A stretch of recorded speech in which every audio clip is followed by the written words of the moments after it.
Hi, my name is Art Delgado, and I am the Superintendent of the Los Angeles County Office of Education.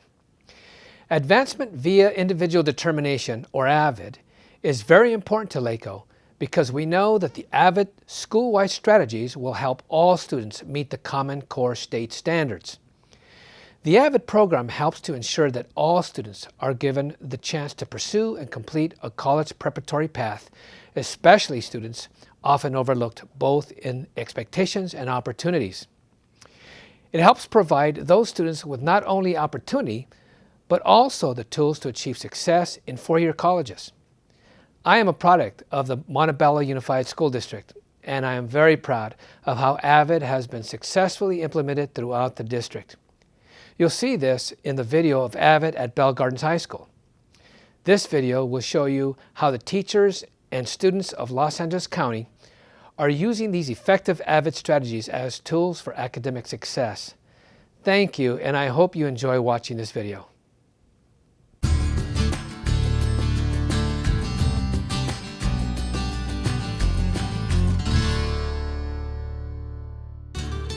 Hello, I'm Lise Riley from AVID at the Los Angeles County Office of Education. I'm here today to show you how implementing AVID strategies into content classrooms also helps with the implementation of the Common Core state standards. The Common Core state standards establish what it means to be a literate person in the 21st century. The college and career readiness anchor standards are the backbone of the standards and define the general, cross-disciplinary literacy expectations for students as they prepare for college and the workforce. The English language arts standards are divided into strands: reading, writing, speaking, listening, and language. The development of each student's literacy skills is a shared responsibility between the English language arts teachers collaborating with teachers of other academic content subjects within and across grades. These standards also help to build creativity and innovation, critical thinking and problem solving, communication, and collaboration. Doesn't this sound like AVID? Both focus on supporting students as they become college and career ready. They both also emphasize development and refinement of student competence in writing, inquiry, collaboration, organization, and reading, AVID's signature WICOR strategies. Thirdly, both focus on creating rigor in the classroom through critical thinking. So it makes sense that some schools are using AVID school-wide to meet the Common Core state standards.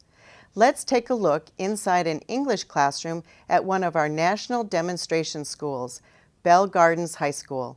Mrs. Pedregon's students are using AVID critical reading strategies. These seniors are ready to use these strategies in college next year. Now let's hear what Mrs. Pedregon has to say regarding the rigor she creates to help her students think critically. In the last several years, we've really been targeting specific standards. Now we're looking at how to use a combination of those skills in order to understand a piece. So there's a lot of the critical reading and writing that we do in the class involves a lot of the collaboration, involves a lot of the thinking and the delving into a more deeper kind of knowledge. What do I know about this already, and what am I learning from the articles that I'm reading? If they suspect something, they should come talk to you and tell you, oh, is there something wrong? But at the same time, there is that possibility that a kid doesn't want about it, which is why invasion so. of privacy kind of goes both ways, because but they really can't contribute something if they haven't read it and thought about it and then compare their answers with someone else. And of course, it all leads to some kind of either a collaborative activity or a final paper that comes from that. As you can see, all of Mrs. Pedregon's students have benefited from these close reading strategies, not just AVID students. Let's move on to math. You are probably used to seeing math tutorials in the AVID classroom. This often happens during the 40% of classroom time that is devoted to tutorials. Tutorials in AVID or math classes help students meet the mathematical practice standards and become ready for the constructed responses of the next generation assessments. We are starting to see different forms of tutorials happening in content classes, like Catherine Rosales' Algebra 2 classroom at Bell Gardens. So there's a lot of different names you could call it. It's like collaborative work or structured discussion groups, where groups of students are working together, communicating with each other to learn the material. Well, a small group is less intimidating. They usually gain trust within their group, where the whole classroom is more frightening. But you'll notice once they start working in small groups, the whole classroom is less frightening. But if you never give them that in-between opportunity, they won't be able to verbalize it in front of the whole class. So this is like their bridge towards explaining their thinking to people out loud. Marina, There's a print. do we distribute right here? The negative exponent, right? Yeah, you distribute that. Because it's right next to the parentheses. Each practice that the students are given is usually designated to a certain learning target, so it's a focus. Some people call it a focus question. Mine in my classroom are known as learning targets. So today theirs was 4D, and then each learning target is a piece of a bigger Common Core standard.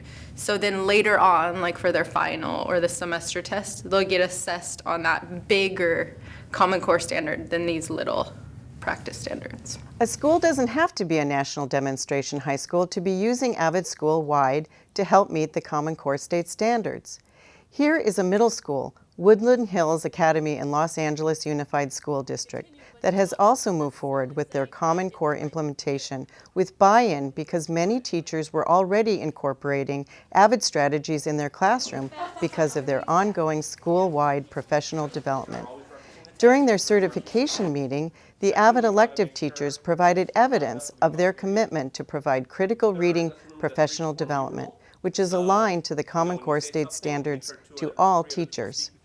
Next year, they will be teaching Socratic Seminars to all the teachers. As you enter another math classroom, you immediately see evidence of AVID strategies. Kim Monsinger is using an oral card sorting activity with her 8th graders to help them access rigorous content and study for their next test. Using this strategy helps them meet the Common Core math practice standards. This is activity 4.9, which she learned during the math strand at the AVID Summer Institute. Look at her book. It's tabbed with all the activities she has done this year. During the card sorting activity, the students are collaborating and sharing out loud to clarify their thinking. I have area equals pi r squared. My students who have been through AVID are better able to support their answers and do the explanations that are needed in the mathematics classes than the students who haven't had the AVID curriculum. The Wicker strategies support the math practice standards completely.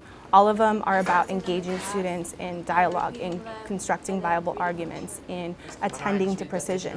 These are strategies that AVID has been employing for decades, and now they are part of the new Common Core curriculum as if they were just thought up, but yet we've been using them for years and years, just under different names. Now you'll be hearing from Lori Wiebold, an AVID colleague from the Los Angeles County Office of Education. I'll be taking you on the rest of the AVID and Common Core journey. Now, let's take a look at the cross-disciplinary literary expectations in science and social studies. First, to the coordinated science classroom of Guadalupe Anaya. Her classroom is very relevant to students because they are simulating being FBI agents investigating terrorists. They are also using technology to accumulate their data and then to quickly present it using a PowerPoint presentation. Watch them as they analyze their data and look for evidence to support their claims. Very Common Core. The students are employing critical thinking and critical thinking skills as they are collaborating and they're coming up with a evidence-based conclusion. And in Common Core, that's what they need to do. They need to have read, articles, they need to have read evidence, and then come up with a claim, come up with an answer to a problem. And that's what they're doing here. Food handlers who use the bathroom and do not wash their hands also transmit the infection. Does that count as contact? Yeah. Not the vaccine, the one that's against it. Remember that the prefix? Antibiotic? There you go. Okay. Can we make an antibiotic if there was a virus? No. Because We'd possibly be able to make a vaccine? the vaccine. How about a 7th grade health class? Maricela Ojeda at Woodland Hills Academy also uses AVID strategies to improve her students' critical thinking. The students started their work with an AVID weekly article using the critical reading strategies that Maricela learned during her school-wide professional development. The students first mark the text so they are ready to identify evidence as they share their opinion. One of the things that I learned in doing the whole thing was that it's important to listen to other people, even if they disagree with what you think. All right, Hannah here. About them rebelling against the healthy foods, and how someone else said they might be allergic to some of the healthy foods that they've been serving, or they may not just like it. So, okay. All right. Now she is using a strategy called philosophical chairs. The object of this activity is to be an active listener and to switch sides if someone's argument really makes sense to you. Notice how the students refer to the text to make their arguments. You can also see the students doing higher level thinking as they reflect at the end of their lesson. If at some point you feel like, I'm not quite convinced, but I feel like I'm going to that side, I'm starting to agree with you guys, you can stay at the fence. But remember, you cannot stay at the fence forever, okay? After 3 statements, you gotta make up your mind and either go back to your original side or cross over to the other side. Well, we're not only offering junk food, we are offering healthy options, and that is part of our argument. We want there to be a choice between healthy and not healthy. I mean, honestly, would you choose the junk food or would you choose the healthy food if there was a choice? We give them an option. They'll feel like they have power, so they won't resort to cheating the system like that. This is a good time for me to move. Go ahead, you may do that now. Or if you feel like, I think I'm not quite sure, I need the fence, you may do that. I think my students have improved tremendously the last few years using the AVID strategies because we're really taking the time to read the text, and we're really focusing on rereading because most of my students, they know how to read, but they don't understand what they are reading. So I think when we use those strategies like rereading with purpose, making sure you go back to specific paragraphs, I think, and summarizing the text, that really shows me their true understanding of the information we're reading in class. At the same site, another teacher who provides leadership and helps with school-wide professional development is Brian Simile. Brian has found that his students really love to participate in Socratic seminars. His 8th grade American history students are using primary and secondary sources, not just 1, but 4. They must synthesize information from all 4 sources, using them as evidence as they share their opinion. Watch them cite evidence as part of their claim or counterclaims. These 8th graders are also impressive in another way. This is a student-led seminar. Today our topic of the Socratic Seminar is Abraham Lincoln and his revolving views on race and ending slavery. Like back then, like you're a racist if you're a slave owner. Like that's like the idea of a racist. That was the idea of a racist back then. Even though he says and agrees that he's an abolitionist, it doesn't happen until document B where he talks to Frederick Douglass and invite him to the White House explaining how can I stop slavery, and that's when he came up with the Emancipation Proclamation. Was Lincoln actually, kind of making things up in order to get votes, or was that his true opinion? Listen to Brian as he debriefs this activity with you. The Socratic Seminar can be tied into the Common Core Anchor Standards in a variety of ways. First of all, with Common Core, very key is speaking and listening. So with the Common Core, you have to be active listeners. You actually have to be listening to what the people in the seminar are actually saying, and then you have to be able to respond to what they're saying, and you have to use, in your responses, you need to use academic language.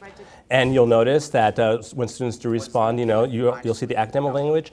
You'll also see that they are actually internalizing and actually processing what the students are saying in the circle as well, so they can have an eloquent response. And what does a Socratic seminar look like in AP history?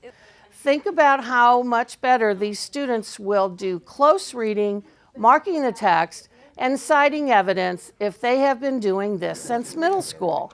Also notice how they morphed the AVID binder to be useful in their history class. Yamamoto was also one of the evil men in the world's history, because he was, if you think about it, he attacked the U.S. Hawaii with the Pearl Harbor bombing, which he literally aimed for the place that he knew that U.S. had the most power to have where they had the ships located and everything. It was like the heart of the Navy.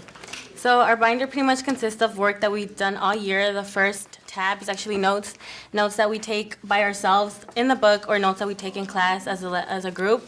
The second one is questions. We usually take notes, and then the day after we have questions on what we've learned, and he explains to us a little more briefly. The third one is vocabulary, which we get from the book, and sometimes that our teacher gives us. It's just vocabulary on our section and important people. The next one is visuals, which are like maps or pictures of pyramids or trade routes and stuff like that.